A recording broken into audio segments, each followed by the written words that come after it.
Emas membuka jalan kepada kehidupan yang saya tak pernah bayangkan. Bukan saya tak menabung tuan-puan, tapi asyik bocor. 10 tahun saya kerja, saya tak ada tabungan yang kukuh. Tapi bila kena simpanan emas tuan-puan, apa keajaiban yang berlaku dalam hidup saya? 3 tahun selepas itu, saya bebas hutang ratusan ribu ringgit. Alhamdulillah. Setahun selepas itu, saya berjaya beli rumah pelaburan pertama atas nama saya sendiri. Alhamdulillah.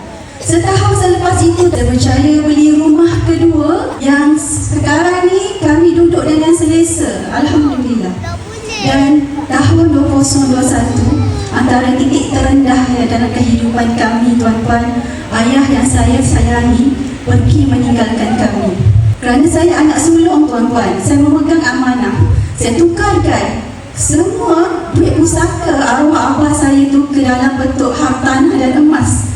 Masya Allah tuan-tuan, sampai sekarang dia berkembang. Waktu ibu saya kemurungan dengan simpanan emas juga tuan-tuan, tahun 2023, saya bawa ibu saya untuk menunaikan haji dengan pakej yang sangat selesa, dengan pakej swasta. Dan satu doa yang memang saya panjatkan sangat-sangat masa saya menunaikan haji, agar Allah mudahkan mentor saya ni pergi menunaikan haji tuan-puan.